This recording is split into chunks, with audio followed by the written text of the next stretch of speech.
Gruesome Magazine. Hello, once again, I'm your host, Doc Rotten, and this is Gruesome Magazine, where we review the very latest in streaming and video on-demand horror movies.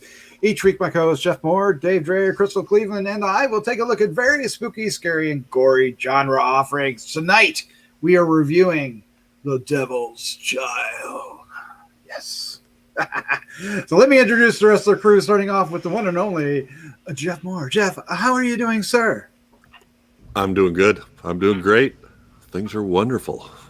I like that. That sounds like the beginning of a song. Nice. Just keep going there, buddy. Yeah. Okay. All right. Well, let me write that down. Right down. Also joining this week is Crystal Cleveland, the Living Dead Girl. How you doing? I'm fabulous. I'm about to go drink some blood. You are. No, You are. my. Yes. That's frightening. That's All right, so we're here to talk about The Devil's Child. We're going to give our first impression, then we're going to talk about the film for a little bit, and then we're going to wrap things up with our final thoughts, our score 1 to 5, and our favorite scene. So let's take a look at what this film should be, in case you haven't heard about it. It is available on demand and streaming May 7th, 2021. It's written and directed by David Bohorquez. Bohorquez. Yeah. Sorry, David. I apologize. The cast includes Fiona, Horsey, Maria, Camila, Perez, and Alison, Sullivan, among others. Synopsis is: a young American nurse finds herself haunted by a childhood drama when she is employed at a remote house to care for a sinister old psychic. Yeah, that old chestnut. Also known as the Avlo. It was filmed in Colombia, so it's interesting enough to mention. So let's dive into this. What were our first impressions of The Devil's Child? And we're going to start with Jeff Mohr, sir.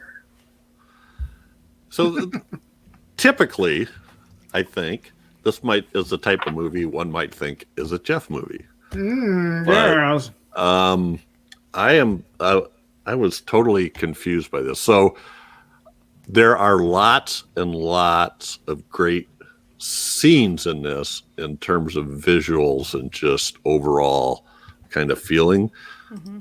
But the plot was so foggy, that I'm very vague on what the heck was going on and why it was going on. There was interesting characters, but yet I don't know how much we learn about them. The cinematography I thought was great. All these shots in this old house, kind of repetitious in a couple places, and I think it was part of the process, but I'm not sure if there could have been a better way to deal with that. So I don't know. I feel like it's, sometimes you talk about how the sum of the parts, the whole is greater than the sum of the parts, when you put everything together. Well, this one is kind of the other way around. Mm-hmm. I like the parts a lot, but the whole, it just doesn't gel or doesn't mesh for me. Interesting. Let's see if we keep that thought up. Crystal, you're up next. What was your first impression of The Devil's Child? So, this is a vampire movie, and typically that would be like my favorite. They're like psychic vampires because they do drink blood and kind of feed mentally. But and I like the aspect of that. I like the idea of these creatures, these monsters. I particularly like that they went with the choice of giving them white hair, which is actually really kind of creepy and weird. I think the cinematography is, like Jeff said, just beautiful. I mean, there are some shots of some forest that I'm like, that's beautiful. What a beautiful place to shoot a horror movie. It's just ideal. It's perfect. And typically, for a location like this, you'd have a haunted house film. And you don't. So that's a positive, too. It's something a little bit different. But the story is very, very big. And I absolutely see what they were going for with the dancing, with the imagery, with the young old man in her dreams, and the young man that she's actually with, and the scenes combining and dancing. but it didn't work. We can't all be Francis Ford Coppola and make a Dracula. And I understand that. That's very hard. I think some of the fault actually lies with the story just being really big and really difficult to tell, with this girl having as a child, like her mother was part of the family and then being ostracized, and there's a lot to it. There's a lot of reasoning as to why she's there. I get it, but it fell flat and it didn't make sense, and it was very odd how she was so close and so loving with her sisters that she grew up with, and then the moment they come to visit her, she treats them like utter garbage, and they treat her kind of like trash, and they're all enemies. It felt like it was very strange.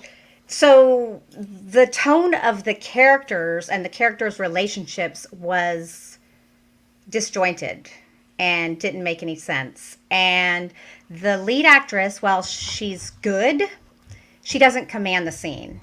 She's not quite strong enough where she's at. I don't know how much experience she's had, but she's not a commanding presence. She doesn't have the chops yet. Part of that is because she's clearly not an English speaker as her first language, which is fine, but she has an accent and she's trying to play an American, and the way that whoever interpreted Americans was also a little bit kind of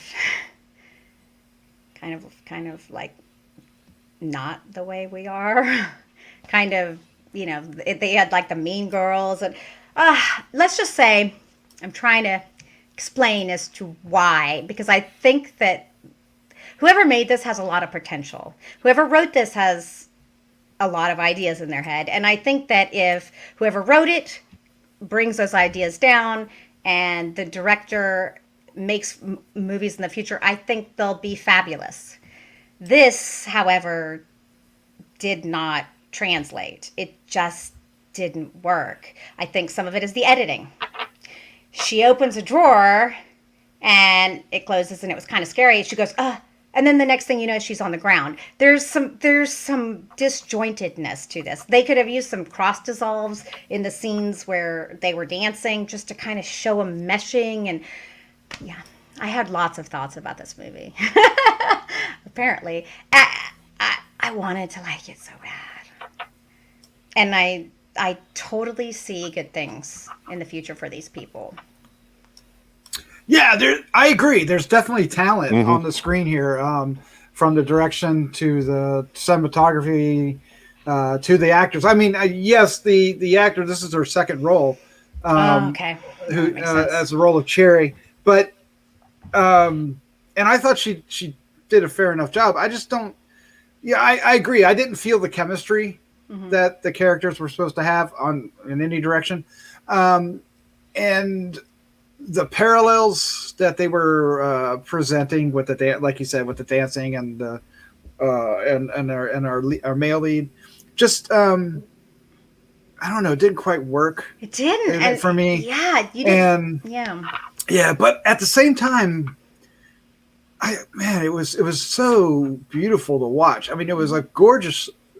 The location's gorgeous. The outside locations are gorgeous, and it's shot so well. It's lit so well, and then it's so hard to watch. And I can't understand how that is. It was just like, I didn't think about the editing, and I'm wondering about that because some of the scenes felt too long, and some editing a little jarring going from scene to scene.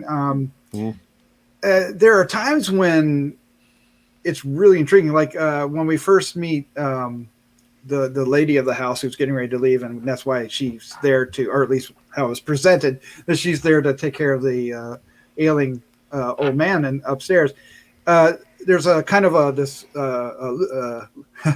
Fulci moment with her eyes, if you know what I mean, if you saw the Beyond, and I really I liked it. So visually, it was really interesting, and you get that there's more to these two than is initially provided, right? Even in the trailers.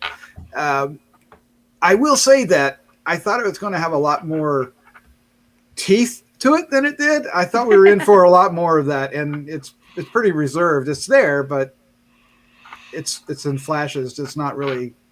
I think if you're looking for a straight up vampire movie, you might be slightly disappointed. But if you're in for something that's a little more original in its approach to how vampires work, and you're patient, I think you'll dig some of the ideas and the visuals here. It just felt a little heavy-handed, and I'm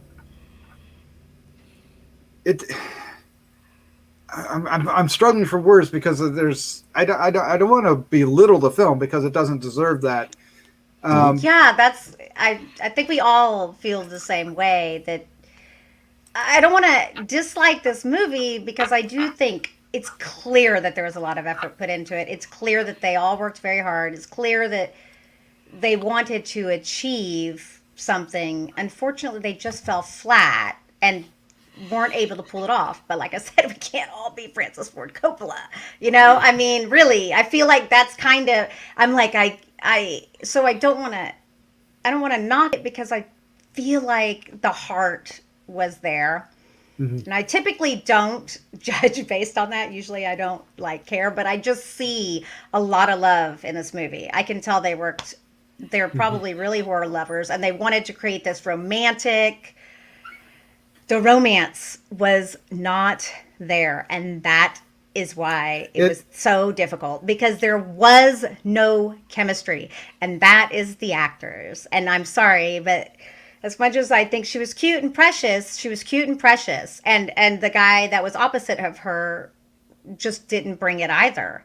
There was no the one that had the most chemistry was the one that we saw the least, because he was the dude with the white hair, whoever, the young self, because he didn't say anything. He was just, it felt at least more intense. Mm-hmm. There was just when she said, when I get down, we get down.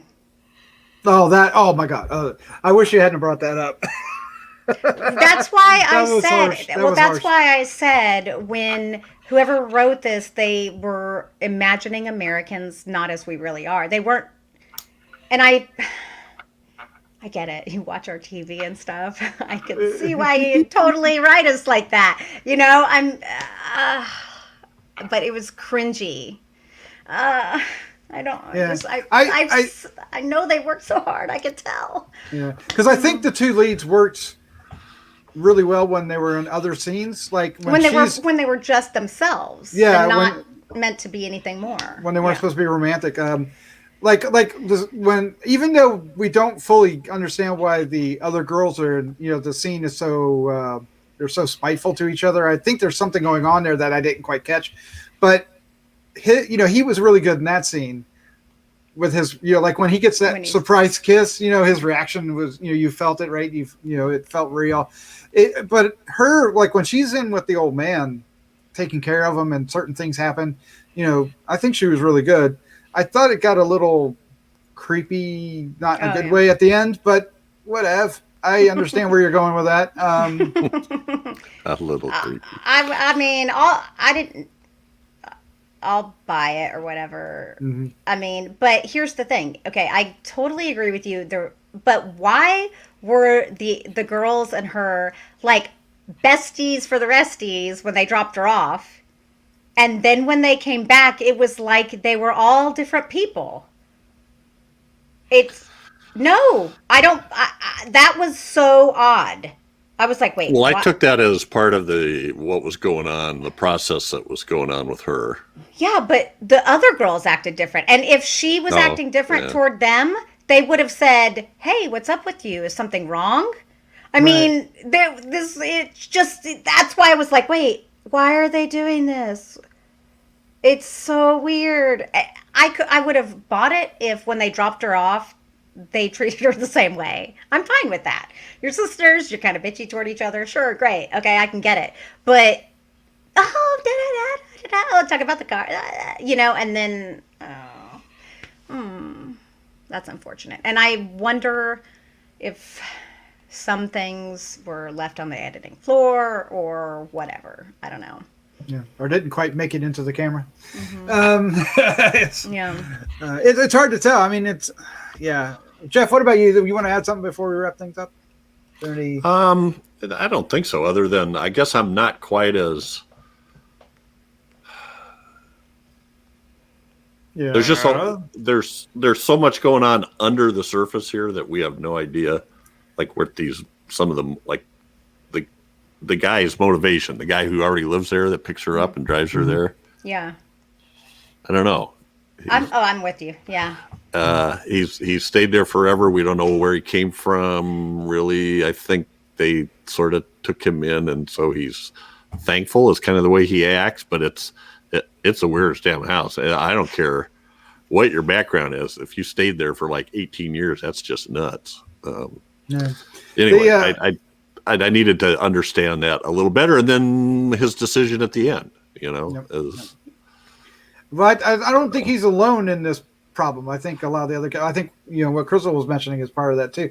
I wonder if some of it is just lost in translation, or is it, sometimes we talk about, the ideas don't quite make it, into the ink, right? Mm-hmm. To the script. They're there as part of the foundation, but they don't quite become part of the script. I'm the writer and I know what's going on, but when it hits the celluloid, are those ideas there? Oh, I think that's definitely part of the problem. Yeah. Because I think it's evident when they show these flashbacks to her childhood and how she is actually involved with the family. It's still confusing and not clear as to how completely she was involved and how she was supposed to be there. They said that she was like one of the sisters and she was driven away, her mom. And I find that confusing because they're clearly white-headed people. And then she was raised in an orphanage, right? Orphanage. Mm-hmm. Yeah. Which, okay. But anyway. But I could go into this movie and I could break it up into these scenes and just go, wow, that's just really cool. That looks great. This is really interesting. But when I put them all together, I'm still sort of like, Well, she's supposed to be, what my assumption was, is she's supposed to be one of them. And that's why she killed that woman when she was in the orphanage. And, they label her a weirdo and stuff. But still, I still don't get it. I get it. I see it. I see it all. But I still am like, okay. Yeah. I think you might have it right, Doc. I think it might be one of those situations where it's all clear in the director's mind, and it just didn't quite get it translated to. I mean, we've mentioned that before in other films. Regardless, I think we're all agree that the people behind this are talented, and we may be not enjoying this particular film as much as they would hope, but we are definitely looking forward to more work from them. So good luck with that, and we hope to see it soon. Let's wrap this up and give our final thoughts, our score 1 to 5, and our favorite scene, which I think there's plenty to choose from. So, but before we do, if you're listening to this review, we want to thank you for hanging out with us. We hope you're enjoying this and other reviews that we have on the channel. If you want to support us, it's real easy to do. Everybody's waving their hands. You can hit the subscribe button or share with a friend. And the alert. The alert, do that too. And we'd love to hear your thoughts. So give us some thoughts down below in the comments. Let's go ahead and wrap this up. Jeff, I believe, sir, you are up first. Final thoughts, score, favorite scene? I'm glad he's first. Nah. I are. Yeah. I'm trying to think. It's hard to So I think we've said, I don't know that I can add anything other than what we said. I was fine with the acting. I see what you're saying about the chemistry wasn't really there, but other than that, I thought I was okay with it. And in fact enjoyed some of it. The cinematography again is great. The shots and the lighting and that stuff is just incredible. And I know there's a good, eerie, creepy story in there, but I just didn't get it. Wow. I don't know how to score this. Very carefully. Yeah. I kind of want to get, all right. I'm going to give this a 3, but Yeah. because for me, it's like, it looks and feels like a 5, but the story is I'm not getting it, so I'm kind of splitting the difference. If that makes any sense. Yep. It does. It does. And would I recommend this to everybody? I don't know that I would. I would say, if you're okay with not a real clear story or a defined, the things aren't delineated out to you, but it's really kind of a surrealistic.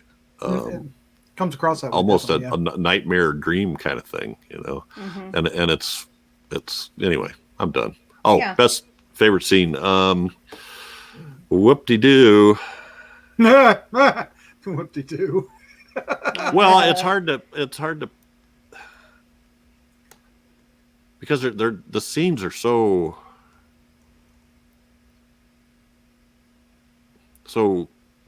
kind of dreamy. I'll You want to parlay? yeah. I guess I'll take the when she's showing him that she can dance kind of thing. It was just something. I don't know. There was 2 places. You know what? I'm going to take the weird dance scene that I don't have any idea what was going on, but I thought it was really interesting. Okay. She's dancing with the sinister psychic, I guess, as he's called. That's a good name. Yeah. Roundabout, and he's downstairs dancing with.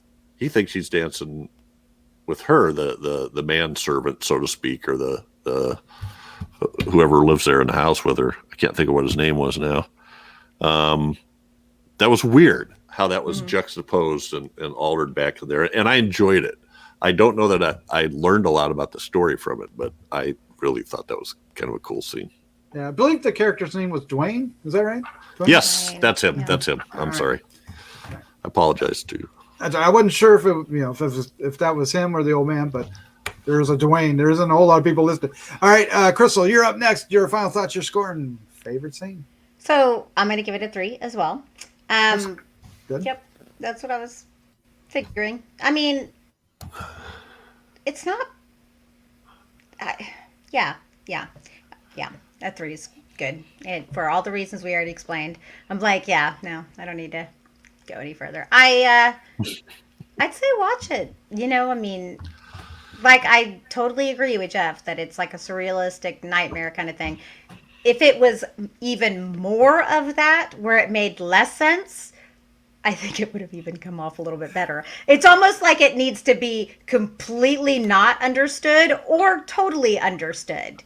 And it's falling in a bad spot in between those. That's that's I think the biggest issue here. Be more surreal or be less surreal. Right? Yeah. I think the sister or the daughter, sorry, the woman who owns the house was fantastic, by the way. She was clearly the strongest character in the movie for me. And my favorite scene was when she is sitting in the. Well, there's a couple of times where she sits in the chair and she commands the screen. She does. Yes, like she is. She's BA, and it shows when you look at her. But she has a dream sequence, and I just really, she's captivating on screen. So, yeah. It could have used a lot more of her. I liked it as well. Let's see if we can get myself. And that's Fiona Horsey. Okay. Yeah. Yes. She's good. I think, like you guys, I really wanted to like this film. It had elements in there that were interesting. The cinematography is beautiful, location is beautiful, the actors are fine, but it just, and I don't want to belabor this too much, but it just didn't gel as a whole, and it's unfortunate, but it's a fact. And for that, it's hard to kind of rally behind it 100%. but it's not hard to still be impressed. It's still very impressive venture and filmmaking in in technical elements and in other elements. They just need to work on the actual storytelling of it all. And I think because some scenes there's not enough background sound, and other scenes are too long. And it's a low budget film. I mean, it was only $300,000 to make, so it's a relatively it is a low budget film, right? I mean, we watch movies with lower budgets than that, but but I will say it looks like a bigger film than a $300,000 film. The way it's shot. It is. They spent their money very wisely, and they had the right people in place. It just, we said it. So I'm going to leave it alone there. Unfortunately, I'm only giving it a 2.75. Could I give it a 3? I could be coerced. You guys could pull my arm, and I could probably do that. But And my favorite scene is going to be. It happened a couple times when she's with the old man, and she's like, because she's a caretaker, so she's taking care of him, right? She's sponge bath or whatever. There's a couple different things, but that's not the point. The point is that he'll react. And his hand will come up to touch her and stuff. Oh, yeah. She doesn't really react like she knows that it's happening. And I felt that was so interesting that I was because I was trying to figure that out. And I was really into what was going on. It's like, what is the deal here? We haven't figured out the whole story yet. And I'm like, oh man, this is getting kind of cool. And then, go off, and the next thing they'd be eating lunch for an hour. But so. And I'm exaggerating, but you get the idea, right? We there were times we move away from that story so long, I forgot that story was happening, right? But those were scenes. So the scenes in that room, with the exception of one particular scene, I really thought was, it was really creepy and kind of. Jeff, before I end, have you ever seen Ganja and Hess? I haven't. Okay. Well, I kind of have it feels kind of like that film in its in the kind of surrealism way that we're talking about. I keep thinking I'm going to pick it for 70s, but I haven't done it yet. Yeah, it keeps kind of around, hanging out on the edge there for us to do that. But there's a couple people out there in the world that know what I'm talking about here. So, oh yeah. All right. So there you go. That's our review for The Devil's Child. It's out now on VOD, excuse me, and on demand. So check it out. And if you do, leave us some comments down below and let us know what you think about it. Crystal, Jeff, thank you for joining me. This was so much fun. Thanks for having us. You're welcome. I'm enjoying this. Let's say good night. Good night. Good evening. Yeah. Very good. Mm-hmm.